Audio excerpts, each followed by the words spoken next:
Good evening, everybody, and welcome to Newark United Pentecostal Church's digital campus and another Friday night with friends. Tonight, we have a very special guest with us. It is actually my Aunt Janet. So if everybody can come off of mute, turn on your cameras and all that, I'll just run through a little bit of intro of who she is if any of you are new to Newark and don't know who she is. Aunt Janet has been coming and going to Newark for a while now, but she got her Bachelor's of Science in 1984 from Michigan State University, then worked for community mental health for 13 years. She has received her Master's in Counseling Psychology from Western Michigan, which is actually where my grandfather, her father, went to get his bachelor's, and then she went into private practice that same year. And then in 2005 from Michigan State, she got her PhD. She has been in private practice for 22 years and has been in Texas since 2007.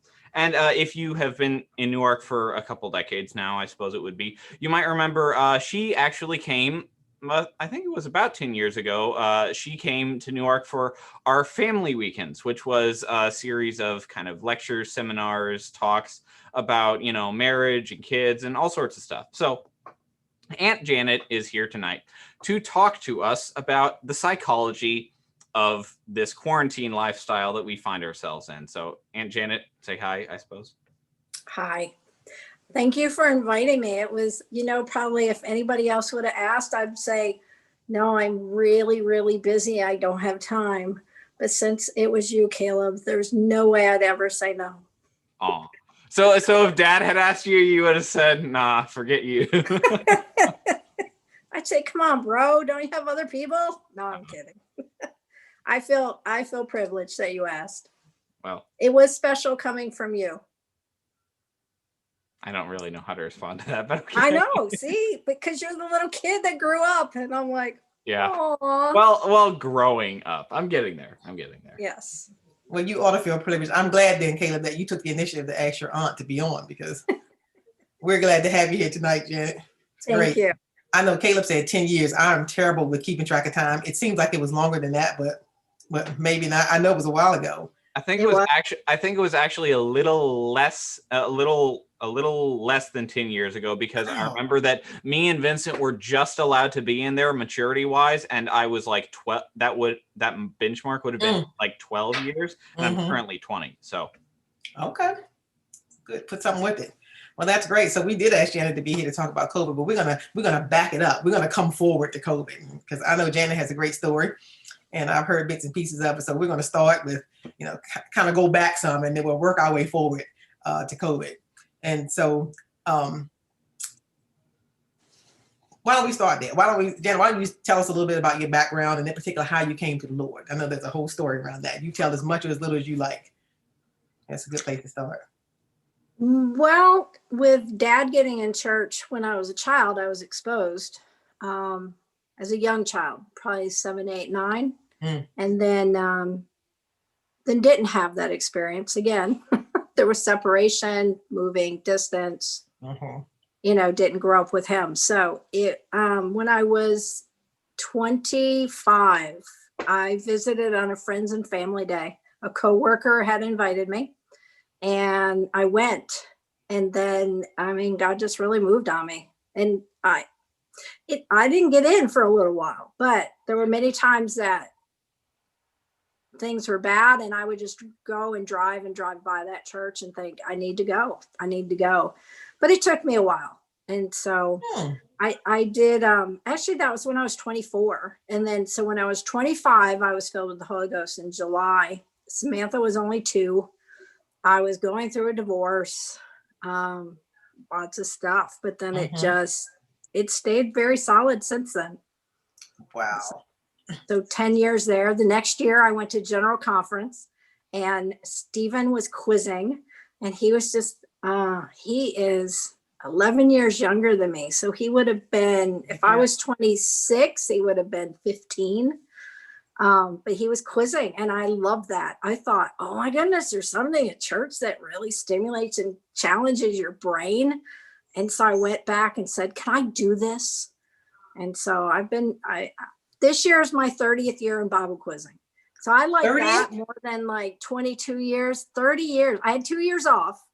One What? year when I moved here, and another year. It wasn't even when I had Sarah. I still quizzed and coached. I mean, when I was pregnant, delivering, all that. But I had another year where my internship, when I was finishing that with my PhD, that I did not coach. But Oh, other than that, it's so you hit the ground running, huh? oh yeah. Yeah. So you said the church. Now I know a lot of people here don't know. We have lots of new members, which is a good thing. So not all don't know your backstory. So when you say you went to church, that was obviously in Michigan. Yes, in Grand Ledge. Yeah. So I was at that church 10 years. Then I switched. I was at the Lansing Church, Apostolic Bible Church, where my husband, we got together and been married almost 22 years now. So okay. all kind of lines up. And then was there 10 years. And then I moved here, and at 10 years, because I've been here 13, I kept saying, I only go to church, one church for 10 years. Then I got to switch. But I haven't. I tease them going, 10 years, and you move on. I'm glad you haven't done that, Lil. No. And that's the miracle of my story, because I am a spontaneous all over the place person. So I always say that the fact that I've came to Newark and I'm here and I haven't moved, that is a miracle in and of itself, because I am all over the place normally.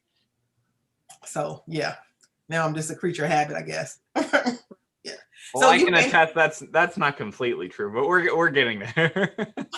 Okay, I'm gonna knock you out of your block over your little Brady Bunch square. That's right. That's right. Just kick me from the call. Yeah. So you mentioned coming into the church in Michigan, and not till you were 24, 25 years old, and right. When you came, what was that transition like for you, like coming into the church, and I know every church has a different personality. Well, I thought y'all were crazy.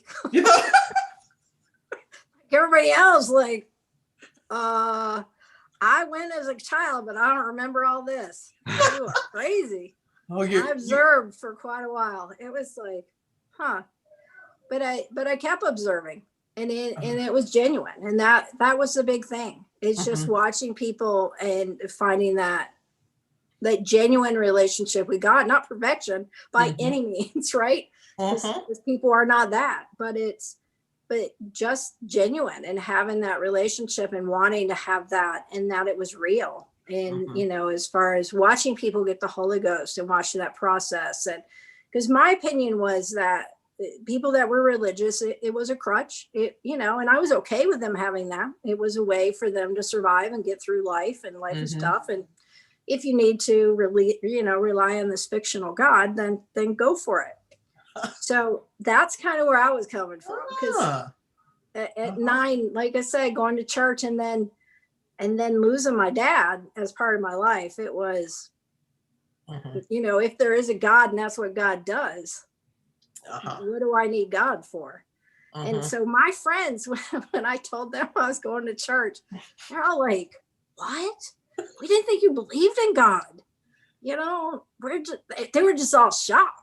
And so it was a big transition. I was definitely in the world. And initially talking and stuff, it was hard because my language, trying to change that. I would start sentences and have to stop and go, next word, nope, next word, no, next word, to get a word that, wasn't crude or rude or, and so it was a huge process. And that whole, I told people at church or at work when I had started going to church, I said, well, if I walk in here with a skirt, you're going to know. So, you're going to know that's it. So when I did, they're just like, and it was so cool. Like Caleb said, I worked at community mental health for 13 years, and probably 12 of those years was with a lady named Jean. And after I got in church, then Jean shared with me that she was raised Southern Baptist, had a lot of the same, basic standards, just kind of beliefs and stuff. And so she and I worked directly together with a team of clients, and she stopped cutting her hair and she started wearing skirts. And it was like, so that was us. That was our group. And Isn't that something?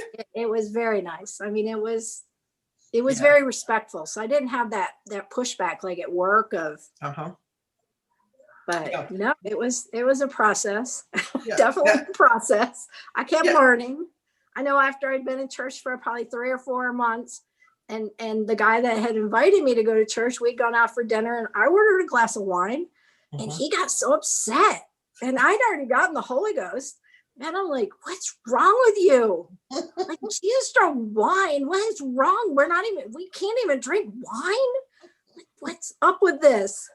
So he wasn't like, I could tell he was upset, but he didn't like, don't do that. So it was, like I said, a process, learning and going, it's all good.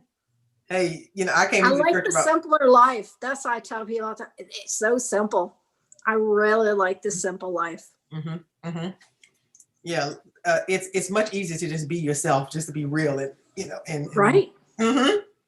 Yeah, whatever that means, just to be yourself. Absolutely. Yeah, I came to the church about 25 as well, and I agree. I thought these folks were nuts. Your dad included, right? I know. No, hey, but you're right. You hang around, you keep observing, and you learn these people are normal. I mean, and that they've truly got a hold of something that is special in that spirit. For me, when I came to Newark, I had that same. I'm looking around like these people are crazy. They're speaking in tongues and all this outward worship, but I could not deny the presence that I felt there, right? And all the love that I felt there. That is what kept me coming back. So. I'm impressed because I even had told my dad, I said, I think if I'd come in your church, I might not have stayed because you're so intense. And so it's a miracle. And hey, he's one of my favorite people. Right? Mine too. Yeah. And Steve he guides us and directs us. And yeah, absolutely. He knows. He knows what we need in. Right. Yeah, absolutely. You made a comment that made me think about Wednesday night broadcast. We were talking about, trials that we face as Christians and that kind of thing. And somebody was talking about, when you go into the workplace, things the circumstances that we have to go to that are not comfortable, and that people and you just mentioned coming to work and you having a positive impact on your workplace as opposed to the people in your workplace having a negative impact on you. That we can bring light in and actually affect other people, not just, be takers of all the stuff that comes our way. So I just wanted to bring that. We were working with pretty profoundly developmentally disabled adults. And so there was these 2 ladies that I'm sure they were raised in church. They were African-American, and they were just, I mean, they talked the talk. But they came to me once, and I'd probably been going to church a couple years. But they, I was a clinician, and they were a lower level. But they came to me and they said that they thought one of our clients was demon possessed and wanted me to go pray with him. Okay. And so that was just a very different experience. And the clients weren't their own guardians. And so going to my supervisor and asking permission, like, what do I have to do in order to pray with this guy in such a way of, if he is demon possessed, And what steps do I have to take here, paperwork wise, to be able to perform an exorcism? Which document is that? But she didn't think I was crazy. That was the cool thing, is she was just very respectful and told me what to do and stuff. Which I'm like, yeah, I can't do all that. But because he had the courts were his guardians, and so I'd have to petition the courts, and I don't know that they would have been as understanding. But then I know my dad was visiting a couple weeks after that, and I'm like, hey Dad, we're just gonna wander into this other room and you can just pray without like putting hands on, but we're just gonna do it this way. And I still remember going and asking my supervisor, it's sitting there, and I was like wondering what her response was going to be. Well, at least you had the courage to go and do it, to even ask. Yeah, because Well, I I do think that think takes that's courage. important. I have run into some clients where I have, no, I would not call it exorcism, but I have definitely prayed, Uh-huh. because there can be some crossover there Mm. of not knowing. We're gonna talk about that a little bit later. That's that's actually a very good point that you. I'm sure somebody on the broadcast will pose something like that as we get to the question and answer session. That's good. So you brought up your profession. You brought up the fact that you are a, let me say it correctly, a counseling psychologist. Right. Correct. So Jan and I were talking before the broadcast, and she made that clarification. So first of all, tell us how you got interested in the field of psychology. Like what led you in that direction, and what did you hope to do with that degree experience? Well, this isn't my answer isn't really deep. I had a really good psychology teacher in high school, Uh-huh. and that's basically it. And I did 2 years of undergrad, and they made me pick a major, and I went accounting, psychology. Oh, easy pick. Accounting could be boring. Let's go with psychology. And that's what I did. Isn't that something? Now that you're actually in the field, do you feel like that's where God led you? Oh, definitely. Okay. Well, and that's where in working at community mental health, I grew up and I learned a whole lot. I had a lot of interaction when you're dealing with people that are functioning, at 6 months of age, 2 years of age, that are full adults. The learning that respect of person, that no matter what, and that helps across the field. I think, because my practice, I am a counselor who is a Christian. I don't violate my beliefs, but I see people from all walks of life. And so whether it's, a lesbian couple or, anything, it's just, they could be Muslim, Jewish, atheist. It is what I think I really learned was that respect a person, and that there's value, to not just see the outer part. And so that 13 years, it allowed me to grow up. It allowed me to, learn a whole lot, and then grow. As far as, I got in church at 25, I started working there at 23. And so those years letting me get solid as far as in church and learn. Is when I came in, I knew there was someone named Moses. I know there was an ark. I didn't know if the two of them went together or not. It was just one of those things. I didn't know anything. I did know Acts 2:38 because I had learned that in Sunday school when I had gone with my dad. And so I knew that, but that's all I knew. And so it was really learning a whole lot. And then I did go back. My dad and my sister planned this intervention, and they had me come down to Texas, and Dad flew here, and they ganged up on me and said, "You're going back to school." Now, I had a job where I worked. Most of the people already had master's degrees. And that's where I can say God's hand was in it. I had a bachelor's. I had studied working with developmentally disabled adults. I didn't know anything in that area. I went in as a sub because I just had Samantha. She was 6 weeks old. I started working there as a sub and was there 6 months doing that. They put me in working 40 hours a week almost immediately, all the time. And then they came in and they said, we want to hire you. And I did have a bachelor's, and almost everybody else in the position they put me had a master's. And I am assertive enough that I said, okay, it's union up there, and you have steps. And I said, all right, well, but I've been here 6 months, so I don't want to come in at step 1. And obviously you want me, so I would like step 3. And so they said, okay. And so I got hired in at step 3, which yeah, I had a friend there that had been there 3 years, so I was making what she was. That irritated her. But it was, some of that I do see that was working that way. So they had this intervention and said, you need to get your master's. I'm like, I'm a single mom. It makes no sense for me to work and then go to school at night to make exactly the same money. to go in debt and make the same money that I am making. Mhm. And so they stepped up and covered. They're like, we're going to cover your expenses for you to go back to school, so you don't have the debt. Mhm. And paid my house payment and other bills and gave me some money to live on. I'm like, I'm not taking. I wasn't that way. I moved out at 17. Mhm. No, I take care of me. Mhm. I don't rely on other people. And that really and Dad was hard on me. And that's what I'm saying. He's intense. This is pride. You're like pride and just really beat me up on that. Mhm. And I had to agree that it was pride.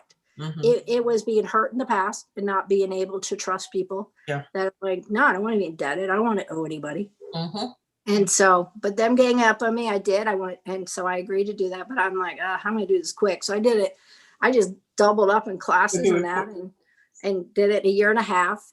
And then, Oh my goodness. it's funny because how it can look to the outside, but I just took a sabbatical, 1 year sabbatical from work. Cause I'm like, I'm not quitting my job.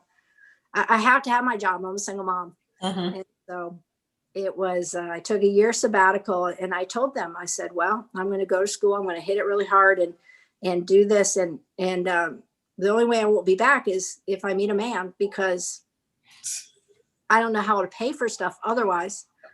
If I meet someone, because going in private practice, you don't start like I didn't want to go. You start out slow. The money is not there, and it's building it up. And so it might have looked like I went and found a man, but I didn't. It was that year because that was January. I started in January, and then that next November, Jack and I started dating. We went to the same church, and then in February we got married. So in January I turned down that sabbatical because I knew we were getting married. And I don't use that as an example to only date three months, but I was praying, God, I picked wrong men, send a man to me that's godly, that has. I said a specific amount that he makes this much money, and that that when he hugs me, I know he's hugging me. And our first date, Jack told me that I have something to tell you. I'm not going to tell you right now, but I need you to know I have something to tell you so you don't think I'm making up later on. And I knew exactly what it was. And God had told him, the lady you're going to marry is at your church right now. And it was the first time I visited there. So God's hand's been in it and guided that. And then like going to school and then marrying Jack, I finished that, so started in January 99, seeing clients. And then. Man, that is awesome. That's an awesome story. I love the way so often we look for that, we look for that loud voice and we look for that very distinctive, way of knowing that God is directing our path. But so often he does it through a series of open and shut doors and just the way, that he sort of pushes us along and we don't even realize it. And finally, we realize that his hand was in it all along. Right. Yeah. Well, and then working at, I went to work, I was working at Samaritan Counseling Center. So Samaritan by name, it's Christian. Well, then I was hitting these roadblocks as far as getting into a PhD program because they don't want Christians. I mean, it's just, it's the idea that that we're bigoted, that we're closed-minded, that we reject people. And I did get into Michigan State, but I was working at Samaritan Counseling Center. And I found out that our the head of our board worked at Michigan State, and that he was the dean of students, I didn't even know what that meant. But I saw him there, and I said, "Hey, I'm applying. I'm trying to get into this program. I'm running into a lot of roadblocks. I'm getting shut down." I had gone to one interview where they only interviewed 20 people out of probably 200, and yet they asked me at the interview, "Why don't you go to a Christian university?" It was just, when I say roadblocks, it truly was roadblocks. And so I had asked him, "Hey, if there's anything you can do for me." And he's like, "Well, send me all your stuff." So I sent it to him. And so I got the interview for counseling psych. And when I went in, my direct interview was with him. Oh, wow. Yeah. So there's just so much stuff. That's for order. God's hand has been all over this. Absolutely. And it was like I could just be me. He knew me. He'd been the one that interviewed me when I came to work at Samaritan. So that is awesome. And I understand as far as not focusing on standards but I had my my supervisor at Samaritan was trying to encourage me to, he's like, well, just wear a pantsuit. Just, just do this, like dumb it down. Don't look so Christian. Like, oh no. And I'm like, I'm not doing that.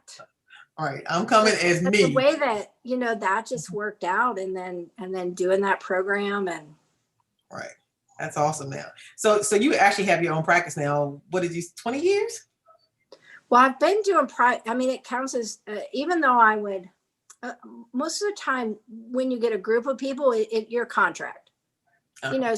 so you are self-employed. Now I am actually in my own office space now. I share it with Samantha. My oldest daughter is a master's level counselor.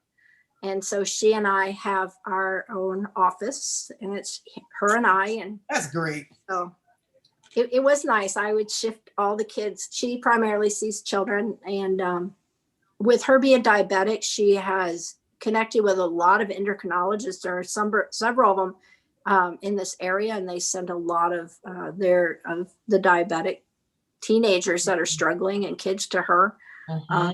And so, but she does that. And so I had gotten out of seeing kids. I'm like, yes, I'm getting too old. Oh, that's really. Yeah. Look at that though. It's a great. With the pandemic, about 25% of my caseload is now teenagers. It's now teenagers. So I had to go back to it. That leads me to the next question. And so, so how has COVID affected your practice and what you do? And in that, Janet, you clarified that you're a counseling psychologist, not a clinical psychologist. So in that, can you explain us the difference between a counseling psychologist? I've never heard of that before, to be quite honest, and a clinical psychologist. And then how has COVID affected your practice? I don't even know if they have PhDs in counseling psych or even masters in counseling psych anymore. Okay, so we have psychiatrists and psychologists. Psychiatrists are medical doctors. They go to med school and then they specialize and basically they write scripts. Okay, so they provide counseling to do that. They're medical doctors. So then you have psychologists. Well, psychologists are broken up in many different areas. So you could have clinical, counseling, rehab, school, in those areas.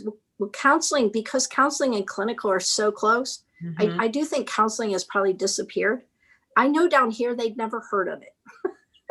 And that's where, when I told you I'm licensed as a clinical psychologist, because they don't know what a counseling psych is. But what it really means is a lot of people that I think most that have a clinical psychologist, they do an undergrad and then they do 5 years of a PhD. They will focus, I believe, more on, the workings of the body, the brain, but a huge difference. And then counseling psych, what we do is we go get a master's degree, which is 2 years usually, and then 5 years. So we have 2 extra years. We focus more on what's going right instead of, doing the diagnosis and what's wrong. Right. So it's like, oh, you have depression. It's like, okay, I want to work on strengths and that. But all that has blurred. There's probably no place that they could work that I couldn't work, that a clinical psych. When I did my internship, there were 5 of us. 3 of us were counseling psych, 2 were clinical. We all were doing the same thing. We're all at the same, site. So there isn't much difference other than some of the, I guess, just the philosophy behind it and the idea of, well, how do I do this? But I don't even, my experience with clinical psych is they're not that clinical. I mean, they're not just looking at what's wrong. They are. So there's not a whole lot of difference there. And I forgot what your other question was. So how is COVID affecting your practice? You mentioned a lot of teenagers right now. How has that impacted things? And also, how does your faith intersect with that? Because you mentioned that you are a psychologist, but you're also a person of faith, obviously. So that plays in how you care for people. Well, I've started doing a lot of Zoom meetings.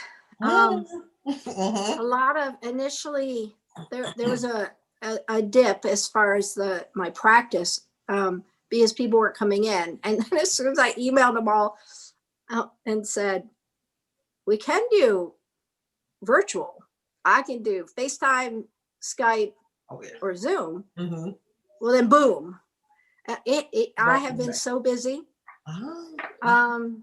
I feel for people because I'm turning away. I could turn away 10 to 20 people a week Oh, that are trying to get in. And I know that they're facing the same thing. And in Austin, we have tons of counselors. oh yeah. So it's sad because people you feel can't like get in. that increase, Janet, excuse me, okay, you feel like the increase is because of COVID? Yes. Part of it is because insurance companies said, we'll cover your copay if you're stressed. Mm-hmm.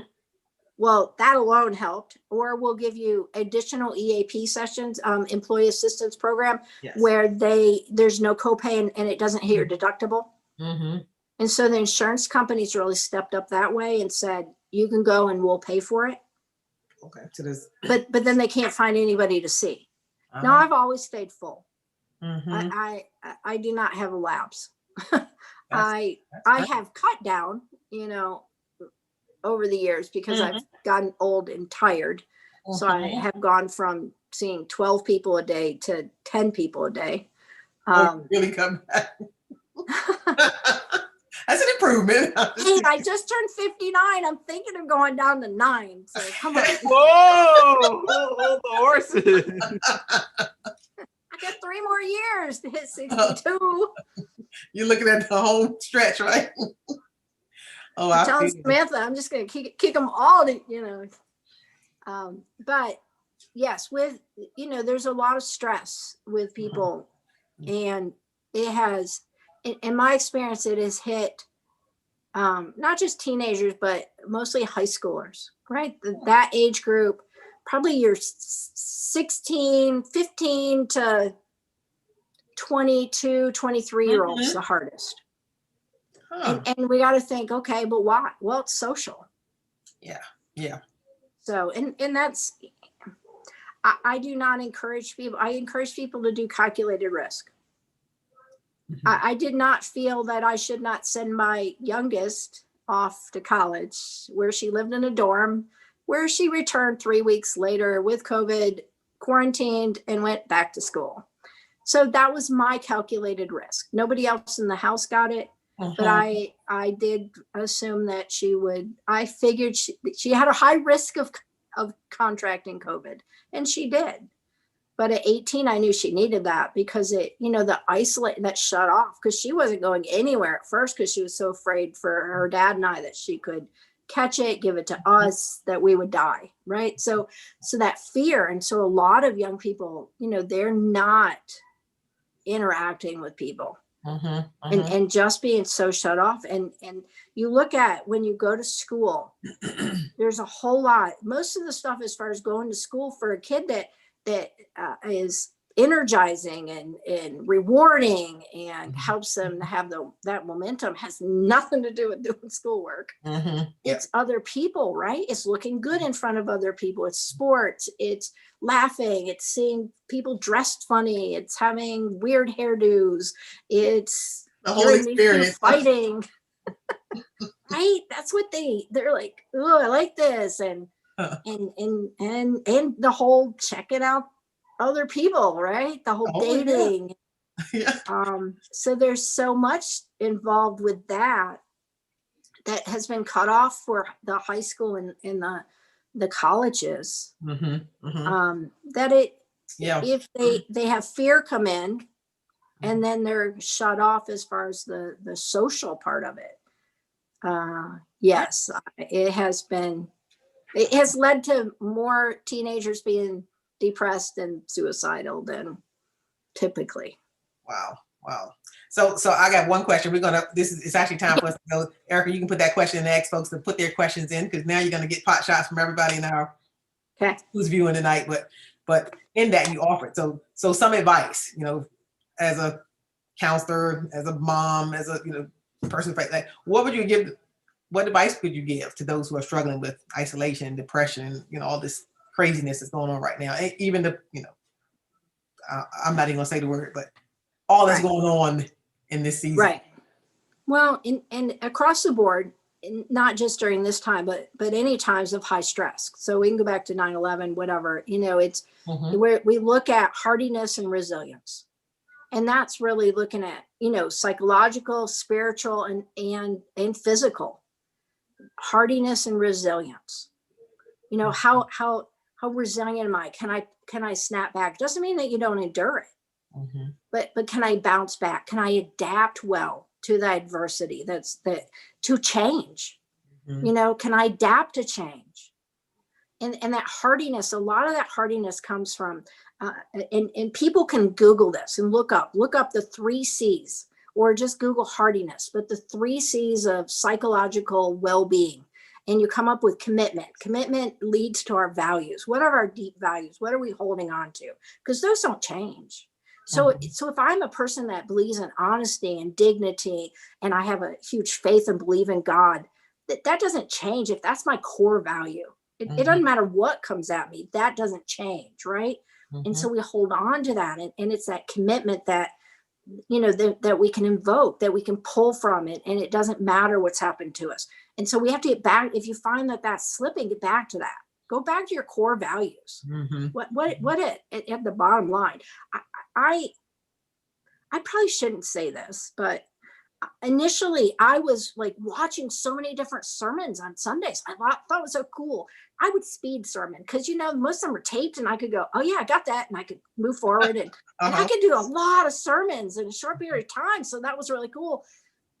But so many of were, it's so horrible and it's so awful. And I know everything's so bad. And I'm like, I don't want to hear this. It's really, you got to keep in perspective. There's nobody breaking in my house with a machete and hacking me up. Yeah. There's not, I mean, there's just, it's perspective. And even, and I'm not blasting Trump. Trump is the one that publicly, like, it's a war. It's not a war. Yeah. You know, it's like, because that just pulls people down. And if we keep telling people, this is so horrible, this is so awful, what's that going to do? How's that do as far as their hardiness and resilience? And so it's looking at, you know, what are my core values? How do I hold to those? How much do I see? What do I focus on what I can control, or am I so focused on what I can't control? I have to hold on to what I can control. And if I go with that, I can tell you, my husband will tell you, there's some Saturdays I'm going crazy. I'm used to being busy. When we met and he wanted to marry me, I said, okay, I have 2 free weekends. You can have February the 12th, or you can have, I had one in July open. I'm a busy person. I like being involved. And that's how I live my life. Shutting me down, it's been hard as far as adapting, but it doesn't mean I haven't adapted. Right. It's that resilience, and that what can I control? What can't I control? And then it's, can I see this as a challenge? Not as a catastrophe. If we focus on the catastrophe, and I understand death. I have a client that came back because he lost his grandfather, 2 uncles, and his dad all within 6 weeks to COVID. You know, so I'm not saying that it's not there's not a huge impact on some people. I'm not downplaying that, but can we see it as a challenge? What do I do? How do I stay encouraged? How do I keep doing this and going forward? And how much am I trusting God in this? He hasn't left us. No, he has not. That's and right. We still need to shine that light, not be going, oh, you know, I don't, you know, it's like, I don't have to challenge. I don't have to be challenged to maintain my hope. I have hope. I haven't lost hope. Yeah, through all seasons, right? Absolutely. Exactly. And it's and you're talking, and I'm sure our question thing is blowing up right now, right? As you're talking, right? I'm going to interrupt you, Erica. I don't even ask this question. Go ahead, Jan. Challenge, and then you have connection. The connection is the last C that's not usually on there, but. And what was that called again? The 3 C's of hardiness, or psychological hardiness, or psychological well-being. It'll come up for all those. It'll come up. Okay, I want to capture that. All right, you guys look that up. All right, Erica, and Caleb, whoever's giving me questions right here. All right, so I have a question that says, what are some strategies for families to maintain mental health during this crazy virtual and quarantine world we are living in? Find fun things to do. I know you guys live in, like, there's a lot of people here, but you guys get a lot of people there too. Yes, we do. But are there places you can go where there's nobody? Can you find a park? Can you drive out? Are there fields? Like, get out of your house, breathe more different air. Don't keep looking at the same thing. So go for drives. but look at going for walks is a great thing. Mm-hmm. You know, even if there's people out. We've had some stray dogs though. Smith had to call me to come get her because there was a Rottweiler that squared off with her and Carter. Oh no, that's scary. And Jack and I went flying down the road to get her. Go for walks, like be creative. Doing puzzles is cool. And when I said earlier that simple life, it's like, okay, slow it down. It's just okay. It's okay if we're sitting here doing a puzzle for 3 hours, and stop thinking you're wasting time. Time is a construct for man, not it's to help us. It's not to control us. But so many people are like, oh, I just wasted so much time. How was it wasted? It's not, it's the attitude with it. And so as a family, it's like, play games. If I turned my camera right now, you would see this whole dining room table is full of games because they used to be upstairs and they're all down here. Because we play games a lot, almost every night. We've done movie night with the 2 grands. We'll just sit and watch these old movies that they've never seen. We've seen Home Alone. That was, they love that. But just so many that would I watch them? No, I don't care about those. But doing that or painting and puzzles but get out of your house. You don't have to be around other people. Right. Yeah, I think that's important. Do that, but it's perspective. Yeah. When we were busy, when we had church and we had all these different things that we were running, we're like, man, I wish I had a break, or I wish I had, the opportunity for things to slow down. And now we have that opportunity, and it's like, oh, I want to be running again. And so, yeah, perspective and taking advantage of this season. Right. And read. Yeah, a lot of it is also just due to our American habit of that whatever we're doing, it has to be contributing like to my economic well-being or something like that. But of course that you can do many things beyond that are not only enjoyable for yourself, but also productive. I know myself, I've been trying to read more about the things academically that I've found interesting for my last semester. I've been trying to practice the piano more. None of it is making me a cent of money, but and I wish I had something like that. But I can still be productive. I can still get something out of this time.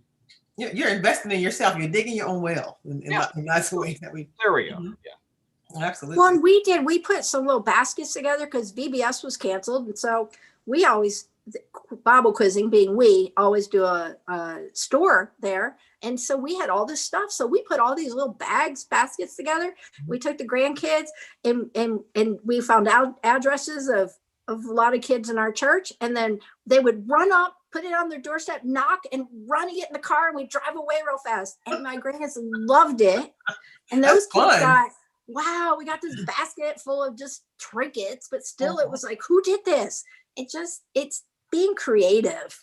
Charitable ding dong ditch. That's what I'm trying to think of. Okay. Where it's nice things, right? Oh, that's right. What else we got, Erica? So this question is from Sister Bernice, and she said, well, hello, my old time quiz coach partner. Do you feel born again saints hide their emotions more than others, since we are sometimes labeled as always having it all together? I have no idea. Are you guys hiding it? I'm not hiding it. Because I truly am not in a panic. So I don't know. Erica, well, I guess you can't qualify that question, but I don't know whether Bernice meant during this particular time or just in general. But anyway. And I know I think it kind of means in general, because I guess people perceive Christians as having everything together, that we don't have emotions, maybe because we're always supposed to be a certain way or have a certain persona about ourselves. Like, I guess we're supposed to have. Are Christians hiding it because of their faith in God or to maintain that? Again, it comes back to what is the perception. I can't tell you that. I mean, when my dad called and said that a worker at where he lives had COVID, I cried a little when I got off the phone, because I thought I might lose my dad and my stepmom. And that's sad. Absolutely. So I don't know if we hide it. I don't know that we need to hide it. Like, we can have emotion. It's more if you get to the place of hopelessness. I that would make me sad if people are there. There, like I said, there's deaths. There are people that are grieving. There are people that are having losses. Mm-hmm. But we maintain hope through that. Absolutely. Yeah. And that trust in God, right? Yeah. And I think that's part of our witness is being real, you know, and not putting on some fake facade. You know, just be real. People want something they can relate to. That's a connection point. And, well, and people that are, you know, physically, we know that if they get COVID, physically, it could take their life more so than if they're, you know, fit. There are fit people that it can too, but that's where, if you have that physical hardiness, it's a little different. I have a friend whose husband's been battling cancer 3.5 years, so I don't see her. Right. You know. Right.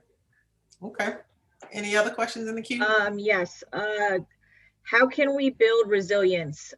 This is from Sister Ruth. She says, I feel that certain temperaments are better than others. Well, and it's not really a personality trait. It really is looking at, you know, can you challenge some of the ideas that you have? And it's not just being, you know, Pollyanna where everything's rosy, but if I look at it, one example that if you go and read, you know, you will find it'll be like, okay, you're on the Titanic. What do? Do you pitch in and start helping out? Do you sit in the corner and cry? Do you start screaming? What do you do? No, I don't think I mean, yes, this is a challenge. It's a huge challenge for us. So in building that resilience is questioning that attitude of, wait a minute, you know, how do I increase my focus that it's more on that I do feel connected to people, like work on those people that don't know. Guess what this would have been like if it was in the 60s or the 70s. Now my grandson so teased me that I grew up where there was no cars, but he actually believed that. Like, no, but we did not have computers, right? We didn't have cell phones. This would be really hard, but we have technology. Oh yeah. I can call and talk to my dad anytime I want. Yeah, we're on Zoom like we are right now. Working. Right. And so maintain the connection. We played a game with last Saturday online. It was Sarah, who was in Missouri, Megan, my niece, who's in California, my sister and her husband, who are in South Austin, me and Samantha, who are in North Austin. And we played online. And it was fun. We played a game for a couple of hours. It was this code names game. So it's how do you change but we've played categories that way. We've played other games. Yeah. So it's an amazing time we live in. Don't let go of people. Now, the big thing is, as adults, our friends, and even, you know, young adults, friends are friends of convenience. It's who I see, right? I work with them. I see them at church. I'm in this committee. We do Bible quizzing together. And yes, Bernice, I miss you. And it's like that kind of thing. And so we don't have friends of convenience right now because we're not going anywhere. We're not doing those things. So what we have to do is actually put effort into it. And that's a little harder because we're not having those friends of convenience, those convenient connections. It's a good way of putting that. What else we got? Caleb, you got anything up there? Yeah. I have two.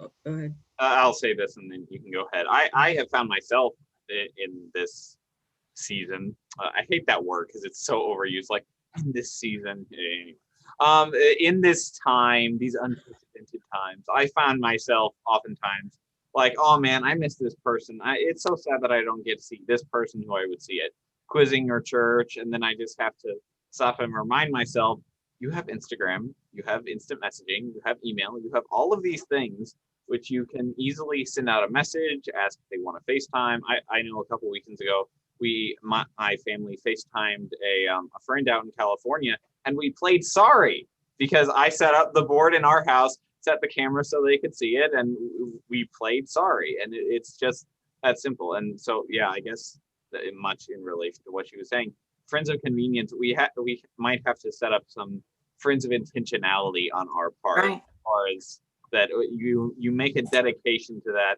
I'm going to set time aside and put effort into maintaining and growing this relationship. We even like playing, Taboo and Cranium and all those. You can play it. You just have to get. I love Taboo. That's my game. Right. So you have your group there and you have group here, and not everybody there's on the same team because you got to watch them, right? So you're on, but you're crossing over. Oh, But yeah. but another part of, as far as looking at it is, what am I doing to stay healthy? Am I eating a lot of carbs? A lot of people are doing well. They're starting to cook at home. I am not one of them. So, it's like getting in the vegetables and doing all that. Healthy eating, going for walks, working out. We have time to do it. So taking care of this physical body. I heard initially that, domestic violence was on an increase. People are drinking more. I have not run into that personally. And I haven't really seen it coming through like psychological websites and stuff. So I don't know if that's true. I have not seen that of people being cooped up. And so I don't know if that was I had heard that earlier too in this whole deal. Yeah. But do you still hear it? Like, did it just go away? You'd think it'd be worse now, right? Right. Right. And Any people more, Erica? working out. Yeah, I have a couple more. Go ahead.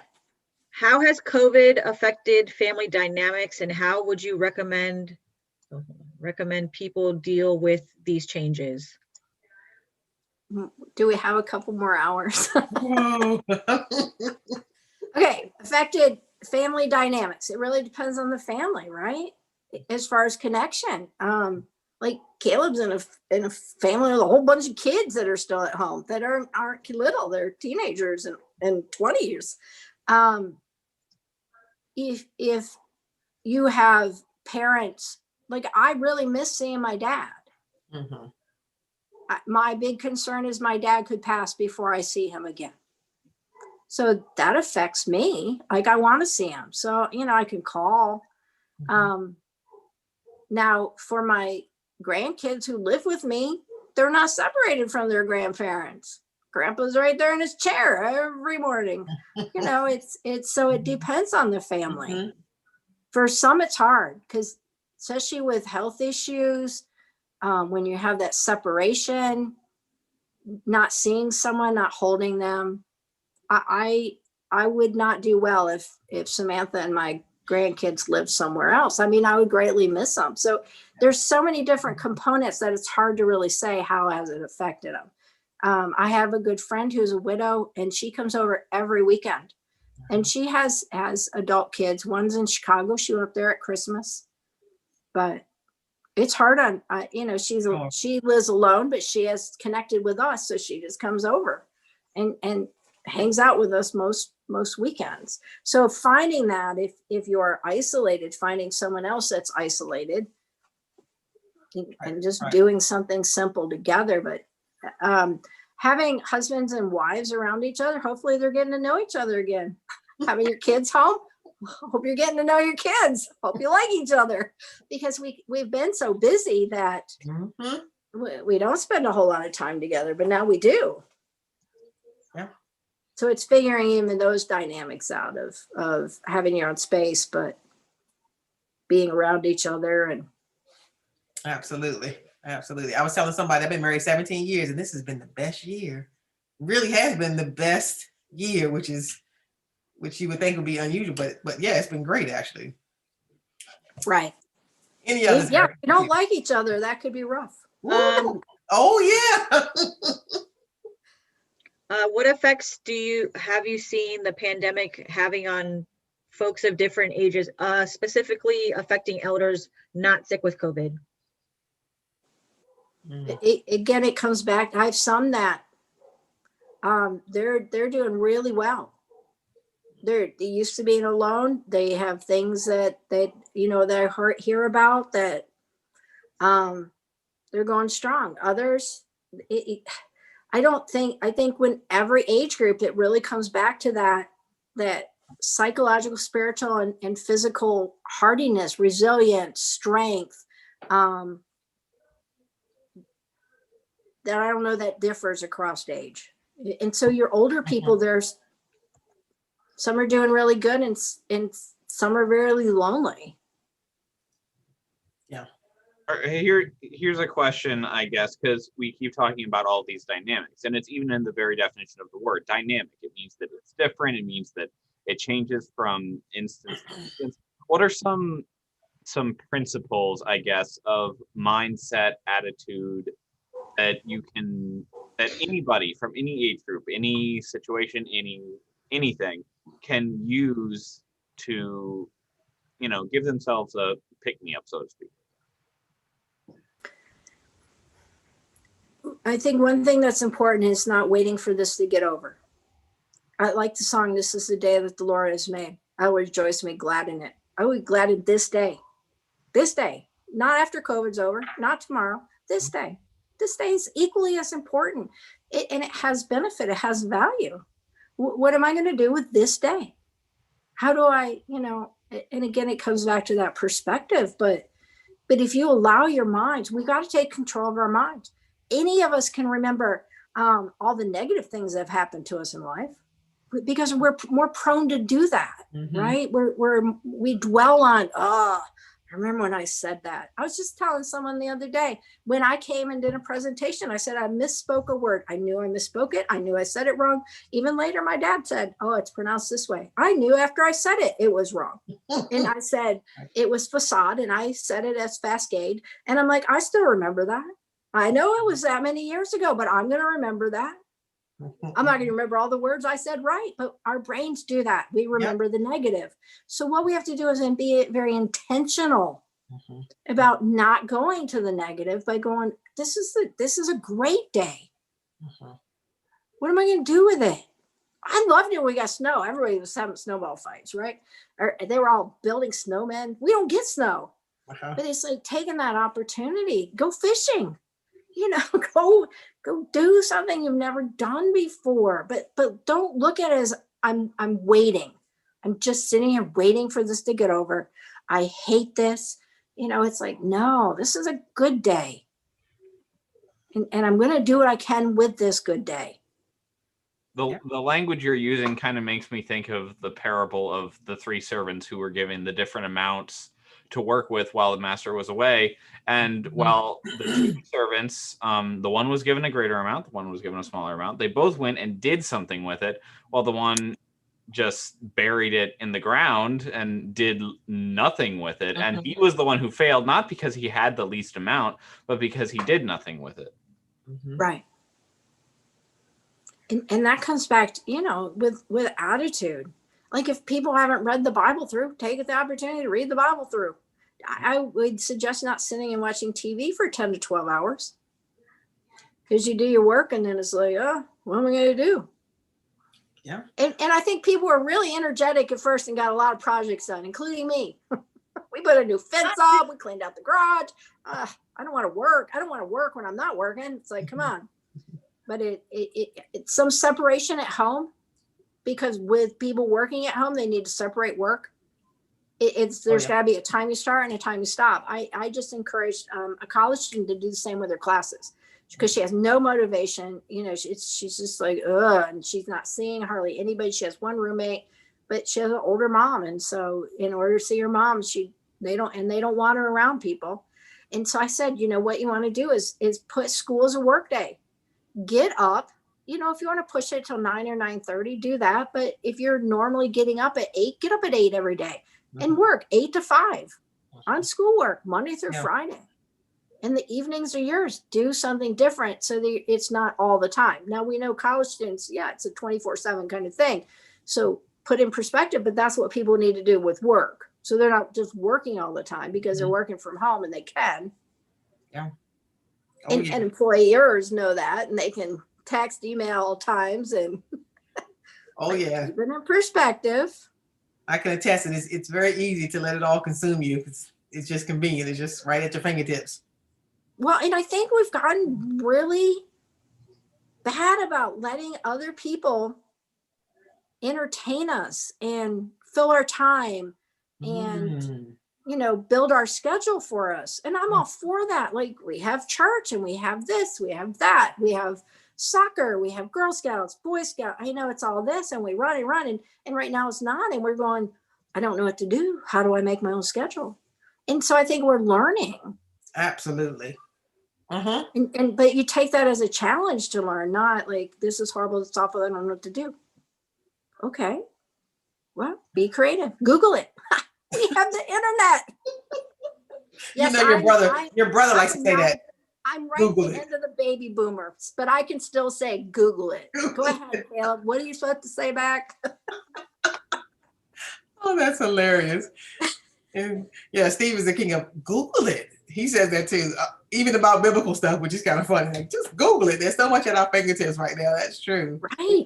It really is so perplexing when even a younger member of the family, like Cassandra, will come to me about, what is this thing, or how do you do that? Sorry, Cassandra, for calling you out on the public broadcast, and I'll just be like, you have an entire internet browser. You have millions of resources at your fingertips like that. Don't ask dumb old me. All right. So we're coming up on the 8 o'clock hour. Erica, are there any questions that we haven't covered already in our queue? No, I think she answered them just by talking. So, well, that's all right. That's like good. Talking. But it's like, watch your thinking. Do engagement.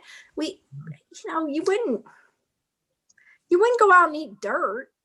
Like, don't let your brain be just in the mud. Like, come on, watch what you are thinking and where you're letting those thoughts go, and maintain that hopefulness. And this is a huge experience for us to learn from, just to learn about ourselves and our family. And poor Jack, he's had to play so many games. He hates games. I said, you knew me when you married me. Come on, play games with me. Come on, play. I don't know Uncle Jack very well, but I do know him enough to know that if you're playing that many board games, yeah, he's probably fed up with games by this point. Well, I've lowered we're playing like Mexican Train. It's not real intense. Oh, that's funny. Well, Janet, thank you so much for sharing this hour with us tonight. It's been great talking with you and seeing you. Yes, you too. Thanks for having me. It's been quite a while. And thank you all for joining us tonight. Don't forget to go to newarkupc.info. Go to our Gathering Hub. You can view old messages. You can also go to our Kids Hub, where you can find out information about how to join our KBN and our youth groups that meet on the weekends. Prayer requests, everything you need is at that one place, newarkupc.info. God bless you all, and we will see you again. What is tonight? This is Friday. We'll see you again tomorrow evening at 7 p.m. Have a good night.